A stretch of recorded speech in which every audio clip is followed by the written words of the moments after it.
Cheikh. Après, on verra maintenant pour la suite pour l'international, Inch'Allah. Très bien. Merci d'être venu, Blême. Alors, à côté de toi, on a Monsieur Zerbo Cheikh Latif, alias le prophète de la SAP. Tout à fait. Pourquoi ce pseudonyme? J'ai choisi ce pseudonyme pourquoi dans 1 Corinthiens 6, verset 2, ne savez-vous pas que les saints jugeront ce monde? Et si c'est par vous que le monde devrait être jugé, êtes-vous indigne de rendre le moindre jugement?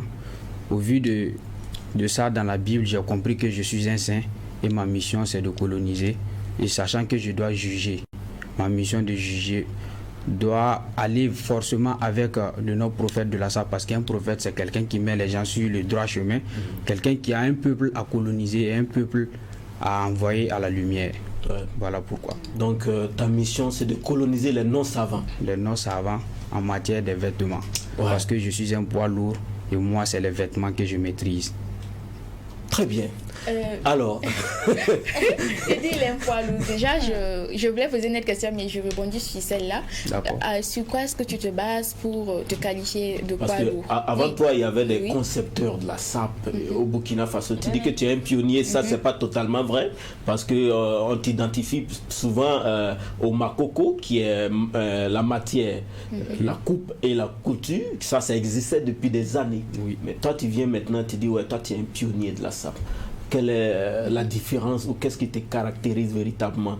Qu'est-ce qui fait la différence entre ces personnes et toi? Déjà, je ne vais pas faire une différence entre moi et les autres, parce que la SAP n'est pas un combat de compétition, mais plutôt un combat de soigner son apparence, parce que l'apparence coûte très très cher.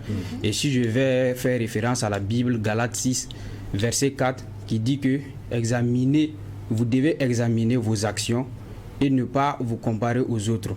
C'est-à-dire, il ne faut pas juger ses actions à travers les actions d'autrui. Moi, je connais mes actions, je sais le mouvement que je pose, je sais la mission qui m'a été confiée par le Dieu de la SAP est tellement grande que je ne veux pas me comparer à celui-ci ou cela, parce que ce n'est pas un combat de compétition. Mais tout ce que je sais, je maîtrise la SAP dans toutes ses dimensions rocambolesques. Pourquoi je dis ça? Il faudrait comprendre que dans la SAP, il y a deux phases. Nous avons le côté Boutouyantoulou et le côté Nkelou. Je suis le seul sapeur qui maîtrise ces deux côtés-là à la perfection. Boutouyantoulou et le côté Nkelou. J'écoute comme ça, je suis perdu. C'est ce que je vous dis. Je suis un poids lourd. Donc c'est difficile pour que les êtres humains puissent me comprendre. Parce que je suis dans le spirituel et dans le physique. C'est ça un prophète de la SAP. Et tout ça, sapologiquement parlant. En fait, Jack, moi, je sais que tu as beaucoup suivi sur TikTok, sur les réseaux sociaux. J'ai été un peu voir, mais je vois qu'il est beaucoup axé sur les costumes, avec les montres, les verres, avec les accessoires. Oui, les chapeaux cow-boy et tout. Voilà, mais en fait, la SAP, c'est pas uniquement ce style-là, en fait. Voilà, le style, il y a des... On peut être swag et être aussi sapé. Donc, maintenant, quand tu te bases sur ça, si tu te bases sur ça uniquement, est-ce que ça dit que les gens qui sont swag, qui sont toujours bien stylés, là, ne se sapent pas? Je suis très heureux d'abord, je vous remercie de m'avoir invité sur votre plateau, parce que je vais coloniser vraiment aujourd'hui, vous faire comprendre la différence entre se saper et s'habiller. D'abord, un sapeur, c'est quoi? Se saper, parlons de la définition de la SAP. C'est la société des ambianceurs et des personnes élégantes. D'abord, lorsque tu es bien habillé, que tu n'ambiances pas, tu n'es pas un sapeur et tu n'es pas sapé. Parce qu'il faut d'abord ambiancer, mettre la joie, la bonne humeur autour de toi d'abord, avant de te présenter, de parler de la SAP. Et d'abord, on dit des personnes élégantes. Quand on parle d'élégance, vous parlez de swag consort. De vous à moi, quelqu'un qui s'arrête avec des jeans blessés, déchirés, avec des habits dont je préfère taire, et qui part voir par exemple son beau-père, est-ce qu'on va le respecter? Lorsqu'il part dans un entretien d'embauche avec ce genre de style, on ne va pas le respecter parce qu'il n'est pas élégant. À quoi sert d'avoir le style sans être élégant? On peut être swag et être élégant. Je n'ai pas dit non. On peut être swag et être élégant. Mais tu n'es pas sapeur. Mais tu n'es pas sapeur. Le swag a sa définition à sa place, à part, comme la SAP a sa définition à part. C'est pourquoi les gens ont tendance à faire une confusion entre la SAP et le swag. La SAP existe. Par exemple, Blême est assis, lui il est swag. Parce que lui, il peut se prétendre par exemple prophète du swag. Là, il va vous donner les détails, les descriptions, comment être swagué. Moi, je suis un prophète de la SAP. Nous, c'est l'élégance, la responsabilité dans les tenues. Être responsable. Alors, on va aller suivre une vidéo, une capture vidéo du prophète de la SAP. Allez, savourez. L'élégance n'est pas la délinquance ni l'extravagance. À ne pas confondre à la malchance ou à la désobéissance, car la SAP c'est l'obéissance. Condamné à suivre la tendance depuis la naissance, car depuis dans le ventre de ma mère, je suis génétiquement programmé pour coloniser les non-connaisseurs.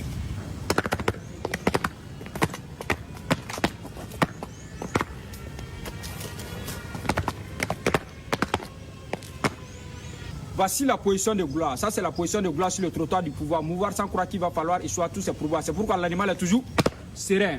L'animal a souffert, on ne dit pas le prix, sinon on peut te braquer.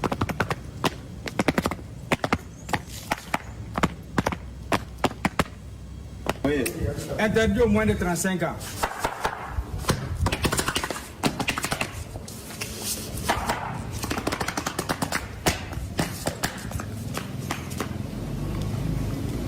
Équilibre.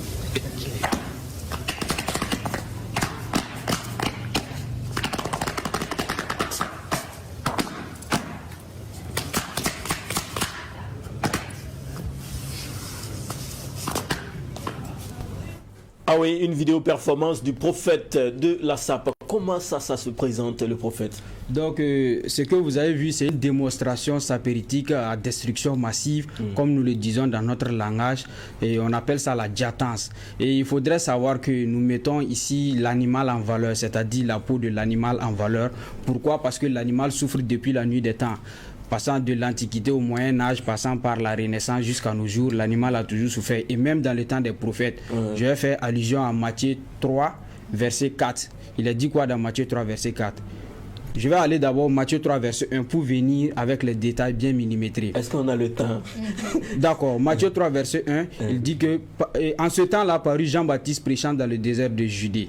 Donc il prêchait dans le désert de Judée, donnait la bonne parole. Et en Matthieu 3, verset 4, il dit que Jean était habillé en vêtements de poils de chameau. Il avait autour des reins une ceinture en cuir. Il se nourrissait de sauterelles et de miel sauvage. C'est-à-dire que même pour prêcher la bonne parole de Dieu, il faut être sapé, il faut faire souffrir l'animal.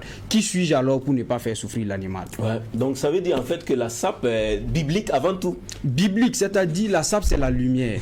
Amener les gens à se donner à Dieu, à savoir qu'on a un seul Dieu. Il faut prier, il faut respecter les codes, les lois et les normes de la société. En même temps, il faut aussi dire que c'est une métaphore, on dit que faire souffrir l'animal.